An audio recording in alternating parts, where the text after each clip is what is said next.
చాలామంది దర్శకులు తమ పద్ధతిలో ఆ కథల్ని అడాప్ట్ చేసుకుని తెలుగులో తీశారు. అలా వచ్చినటువంటి సినిమాల్లో ఒకటి 'రాధా కళ్యాణం'. 'సప్తపది' సినిమాకి, అలాగే 'రాధా కళ్యాణం' సినిమాకి అంటే ఇది భాగ్యరాజా గారి కథ.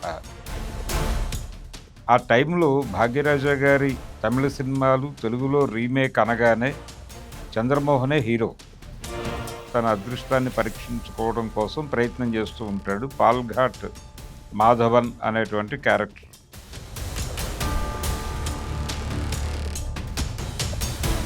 ఫస్ట్ నైట్ ఈ అమ్మాయి విషం తీసుకుంటుంది. ఆ డాక్టర్ గారు ట్రీట్మెంట్ ఇస్తూ ఒక డైలాగ్ రాశాడు రమణ గారు అక్కడ.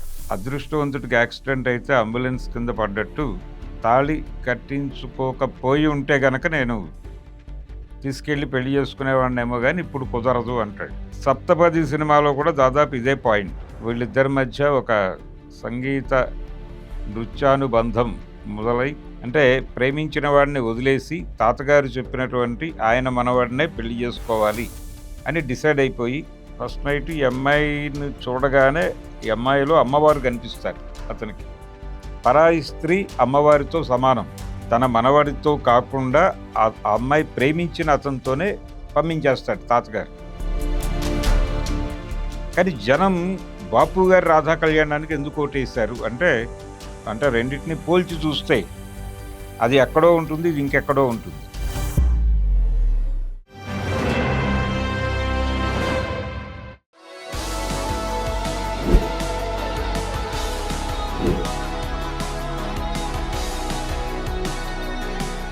తెలుగు సినిమాకి సంబంధించి భాగ్యరాజా గారి కంట్రిబ్యూషన్ చాలా ఉంది.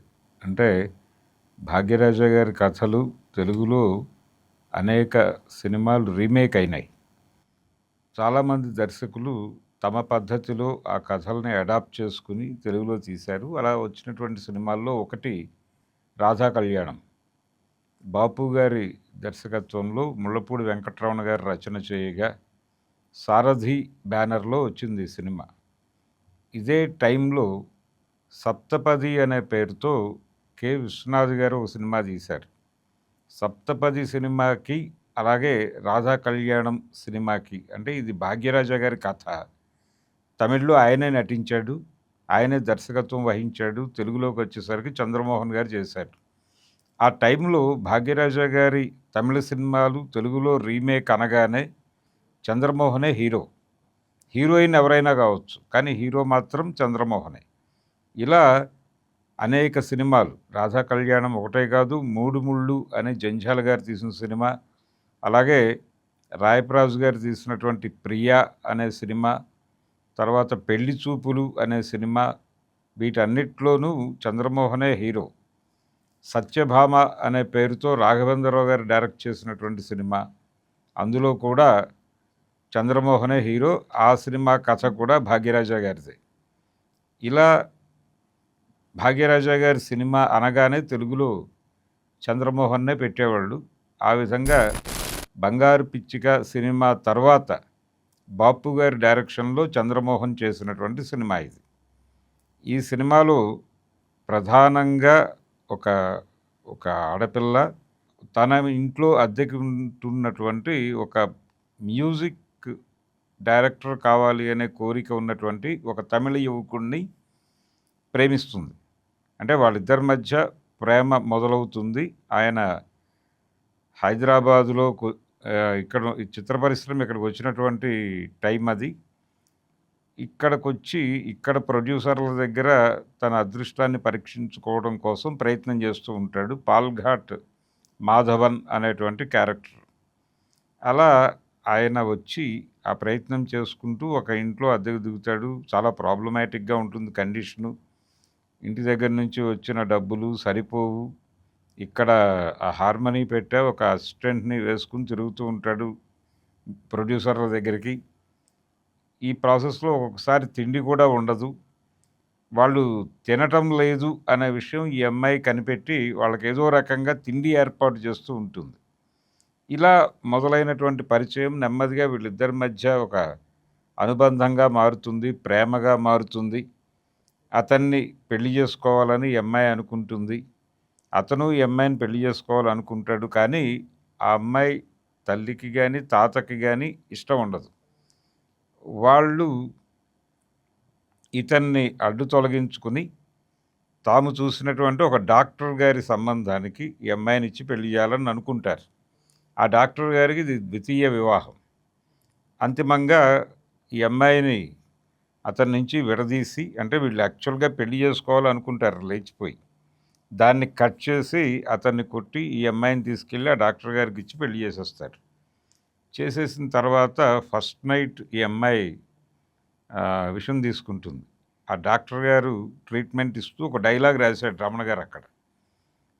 అదృష్టవంతుడికి యాక్సిడెంట్ అయితే అంబులెన్స్ కింద పడ్డట్టు నువ్వు నా ఇంట్లో ఆత్మహత్యా ప్రయత్నం చేయటం వలన నువ్వు బతికిపోయావు అంటాడు.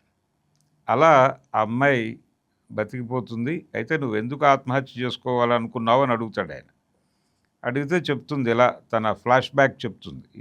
మా ఇంట్లో అద్దెకు దిగాడు ఒక మ్యూజిక్ డైరెక్టర్ కావాలనుకుంటున్నటువంటి కుర్రాడు. అతనితో నాకు ఒక ప్రేమ ఏర్పడింది. మా ఇద్దరి మధ్య ఒక ప్రేమ బంధం ఉండింది. ఆ అబ్బాయిని పెళ్లి చేసుకుందాం అనుకున్నాను నేను. ఈలోపు మా వాళ్ళు అతన్ని కొట్టి గెంటేసి నన్ను తీసుకొచ్చి మీకిచ్చి పెళ్లి చేశారు. ఇది పరిస్థితి అని చెప్తుంది. చెప్పగానే డాక్టర్ గారు చాలా బాధపడి, అయ్యో ఇలా జరిగిందా అని, మీరేం టెన్షన్ పడద్దు, నేను అతను ఎక్కడున్నాడో వెతికించి పట్టుకొచ్చి మీ ఇద్దరికి పెళ్లి చేసి పంపిస్తాను, నో ప్రాబ్లం. నేను మీ మనసులో ఎవరో ఉన్నారని చెప్పి నేను మీతో రూడ్గా కాపురం చేయలేను అని చెప్పేస్తాడు. బాగుంది అనుకుంటుంది ఆ అమ్మాయి కూడా. ఈయన వెతికించడం మొదలు పెడతాడు ఆ మ్యూజిక్ డైరెక్టర్ కోసం. ఫైనల్గా ఆయన దొరుకుతాడు, వస్తాడు. తీసుకొచ్చిన తర్వాత ఈ అమ్మాయి, ఇలా మీరిద్దరూ ప్రేమించుకున్నారు కదా, మీరిద్దరూ వెళ్ళిపోయి హాయిగా పెళ్లి చేసుకోండి, నో ప్రాబ్లం అని చెప్తాడు డాక్టర్ గారు.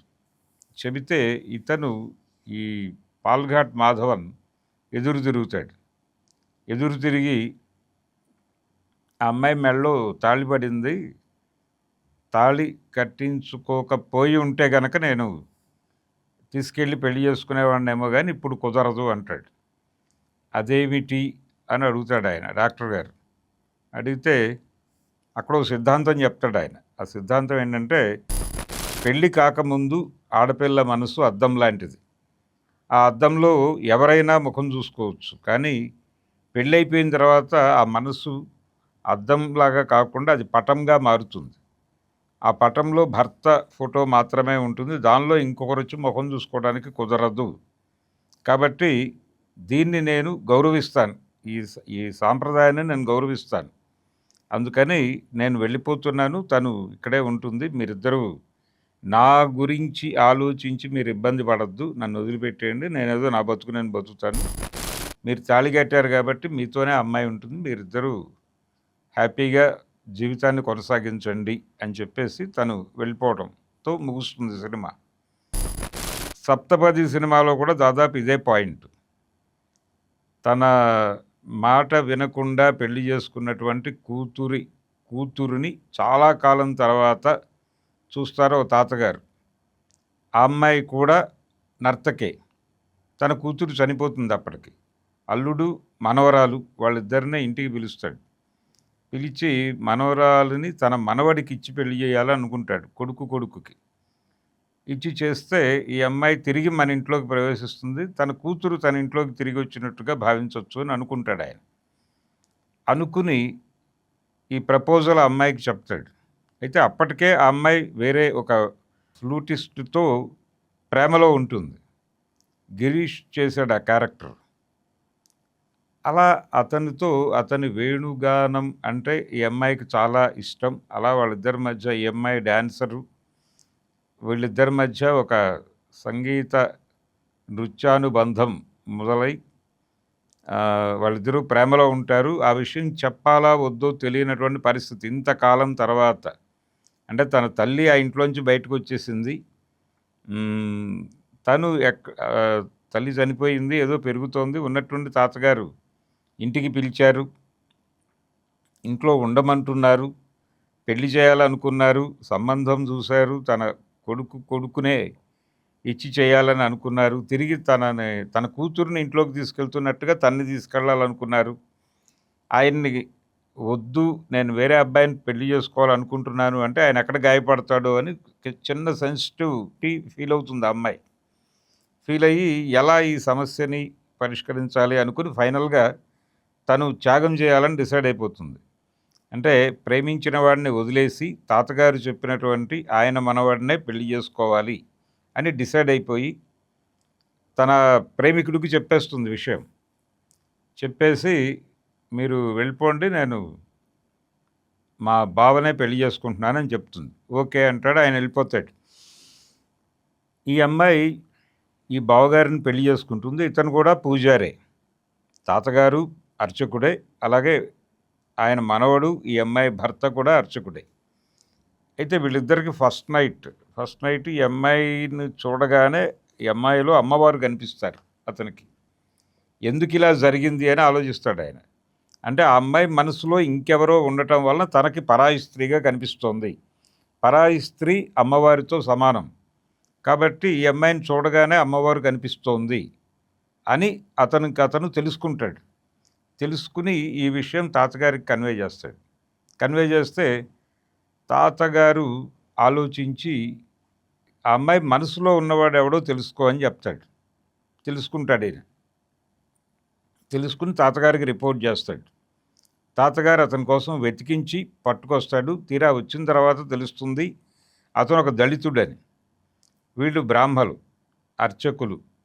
వీళ్ళు అతన్ని ఎలా యాక్సెప్ట్ చేయాలనేది ఒక సమస్య.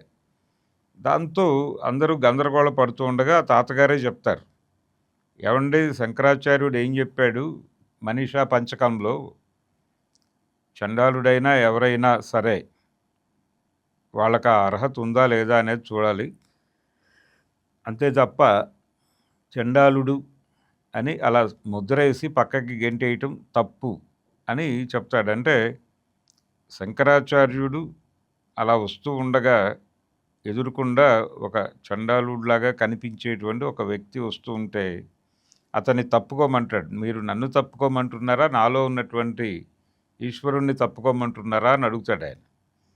అప్పుడు ఆయనకి అవతల తన ముందు నిలబడింది ఈశ్వరుడే అని చెప్పి సాక్షాత్కారం కలిగి చేసిన తప్పుకి చెంపలేసుకుంటాడు. అలా అడగటం తప్పే చేశాను నేను అని. ఇది మనీషా పంచకం తాలూకా కథ.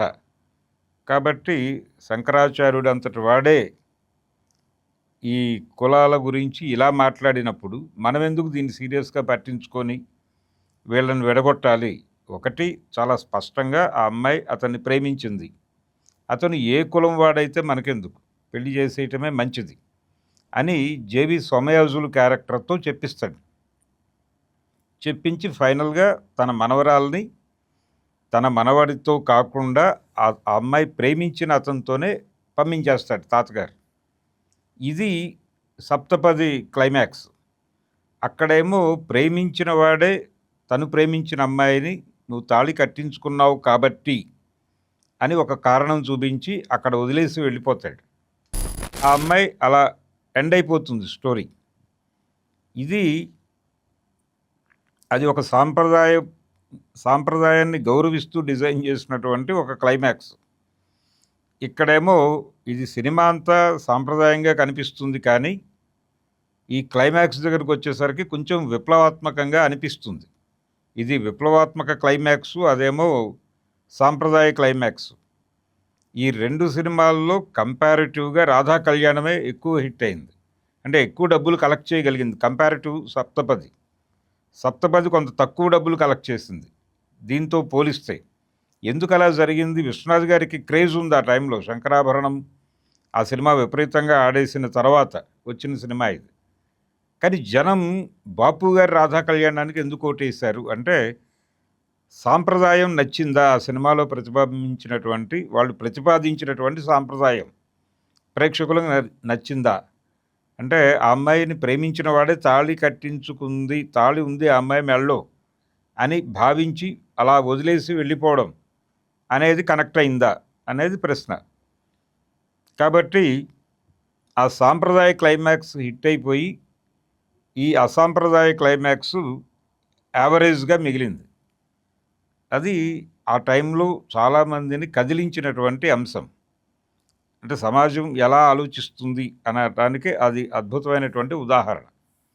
నిజానికి కె. విశ్వనాథ్ గారు డిజైన్ చేసినటువంటి క్లైమాక్సే జెన్యూన్ క్లైమాక్స్.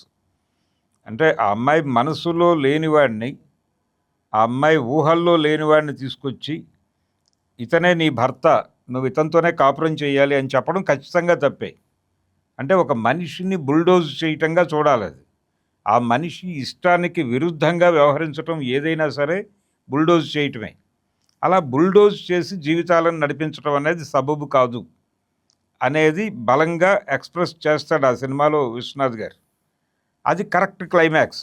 అయినప్పటికీ జనం ఈ సినిమాకే ఓటేశారు, రాధా కళ్యాణానికే డబ్బులు ఇచ్చారు. ఇది విషాదం. అందుకని ఈ భాగ్యరాజ సినిమా తాలూకా ప్రభావం విశ్వనాథ్ గారు కూడా ఆ సినిమా ఏమైనా చూసి దాన్ని తన పద్ధతిలోకి అడాప్ట్ చేసుకుని సప్తపది అనేటువంటి టైటిల్తో ఈ సినిమా తయారు చేశారా అనేది ఆ రోజుల్లో ఆయన కథలు ఆయనే రాసుకునేవాడు. అలాంటి డిజైన్లోకి వెళ్ళాడా విశ్వనాథ్ గారు అనేది ఒక డౌట్.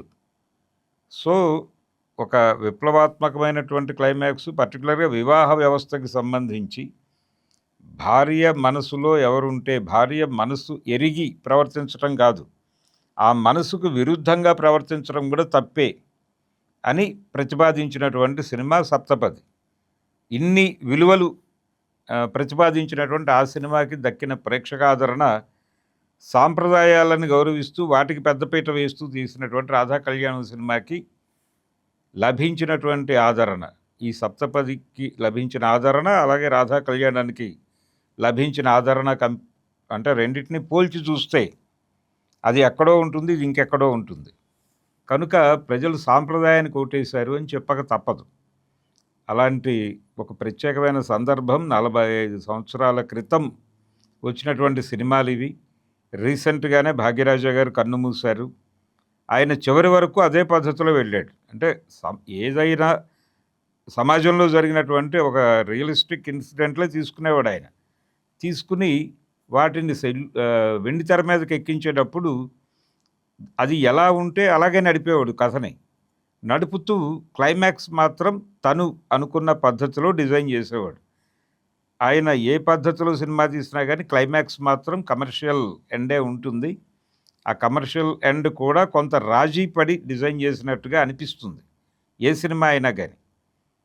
సో అలా మన సప్తపది సినిమాకి, అలాగే రాధా కళ్యాణం సినిమాకి, బాపు గారి సినిమాకి, విశ్వనాథ్ గారి సినిమాకి ఉన్నటువంటి ఒక అనుబంధం, ఒక సంబంధం.